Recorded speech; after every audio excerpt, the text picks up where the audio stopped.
Hello my dear viewers, জুলজির semester 3 এর cell biology পেপারের ইউনিট 3 থেকে আমরা সেল অর্গানেলি লাইসোজোম তার স্ট্রাকচার আর ফাংশন আজকে ডিসকাস করব।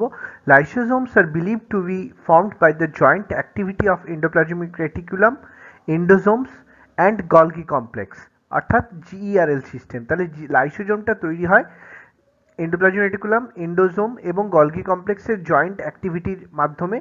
The precursor of the hydrolytic enzyme, লাইসোজোমের মধ্যে প্রচুর হাইড্রোলাইটিক এনজাইমস থাকে। তাহলে এই এনজাইমগুলোর প্রিকারসারদের কথা বলা হচ্ছে। They are mostly synthesized as the within rough endoplasmic reticulum. তাহলে এই এনজাইমগুলো তৈরি হয় রাফ এন্ডোপ্লাজমিক রেটিকুলামের মধ্যে।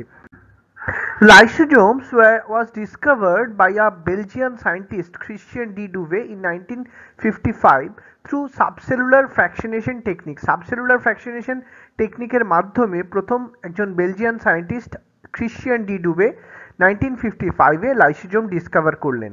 The organelle was observed under electron microscope by Novikoff in 1956। Novikoff 1956-এ এই অর্গানেলিকে ইলেকট্রন মাইক্রোস্কোপের তলায় অবজার্ভ করলেন। He also coined the term lysosome, এবং নোভিকফই প্রথমে লাইসোজোম ওয়ার্ডটা প্রথম ইউজ করেছিলেন।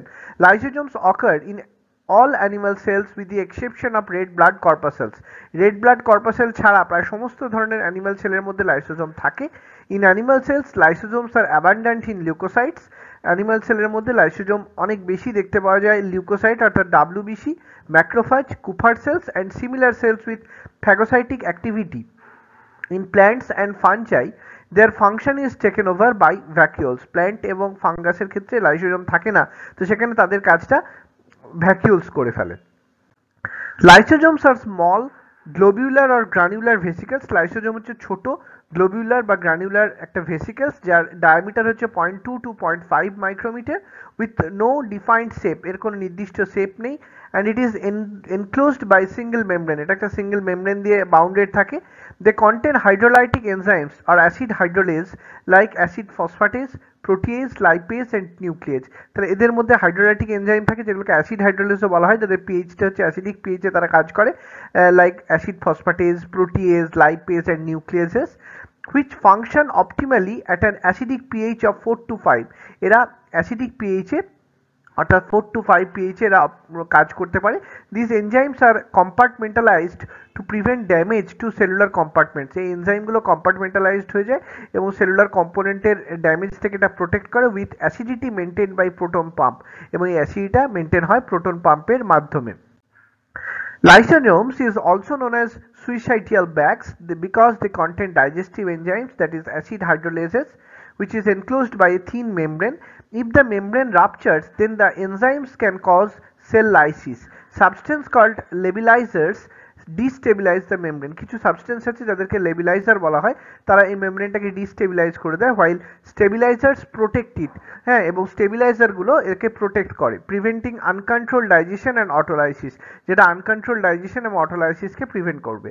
লাইসোজোমস এক্সিবিট পলিমরফিজম, লাইসোজোম পলিমরফিজমকে শো করে, and it existing in 4 types. হ্যাঁ, আমরা এরপর টাইপস নিয়ে পড়বো, যেমন হচ্ছে primary lysosome, secondary lysosome, residual bodies and autophagic vacuoles based on their structure and function. অর্থাৎ কি দেখলাম যে স্ট্রাকচার অ্যান্ড ফাংশনের বেসিসে লাইসোজোমকে primary lysosome, secondary lysosome, tertiary lysosome এবং রেসিডুয়াল বডি বা অটোফ্যাগিক লাইসোজোমে এটাকে আমরা ভাগ করতে পারি। তাহলে দেখো প্রাইমারি লাইসোজোম কাকে বলে? They are small vesicles from the Golgi apparatus containing hydrolytic enzymes. They can fuse with endosome to become functional. Secondary lysosome আমরা কাকে বলবো? They are also called as heterophagosome. They are formed by fusion of a lysosome with phagosome.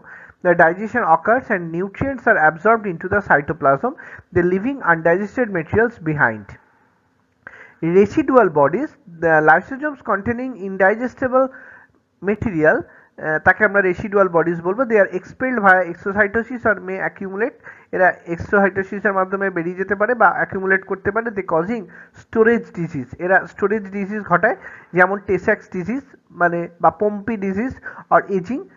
লাইপোফুকসিন pigment granules are also residual bodies, এই lipofuscin pigment গ্রানিউলসকেও আমরা residual bodies বলতে পারি।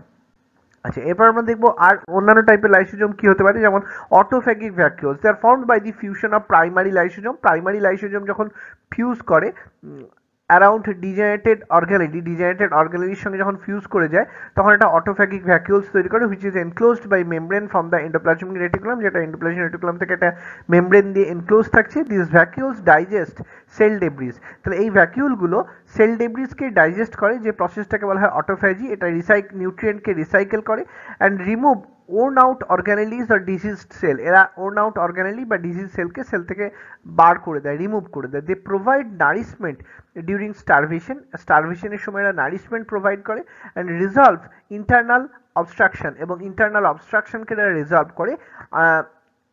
Earning lysosomes the title disposal unit and recycling centres. এই জন্যই লাইসোজোমকে recycle unit বা disposal unit বা recycling centre বলা হয়।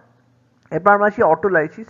The self destruction of cells or tissues occurs when lysosomes burst. যখন লাইসোজোম বার্স্ট করে তখন কি হয়, লাইসোজোমের ভেতরে থাকা হাইড্রোলাইটিক এনজাইমগুলো সেলের সাইটোপ্লাজমের মধ্যে চলে আসে, তখন সেলের সেলফ ডিস্ট্রাকশন হয় বা সেই টিস্যুরও সেলফ ডিস্ট্রাকশন হয়ে যেতে পারে due to the action of those acidic hydrolytic enzymes.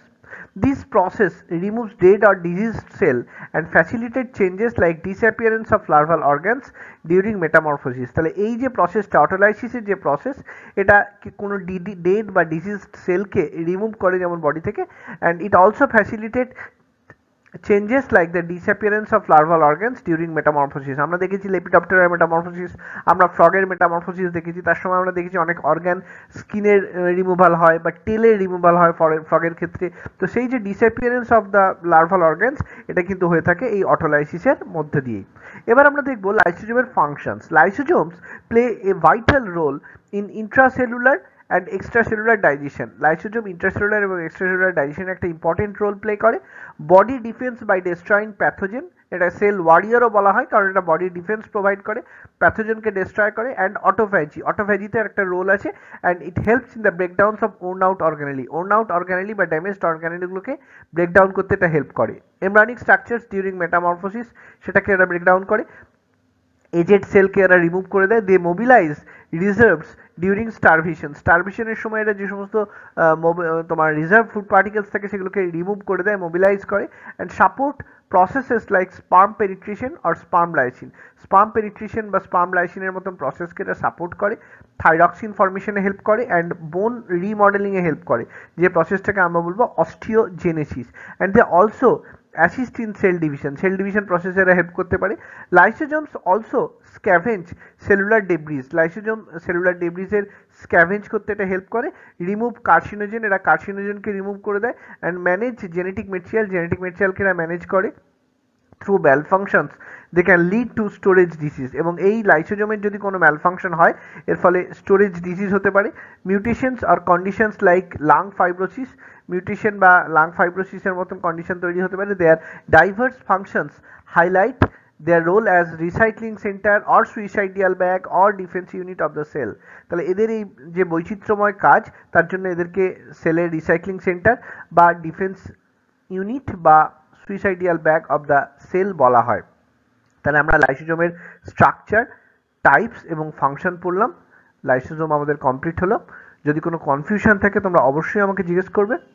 যাই হোক, all the best. Thank you my dear students.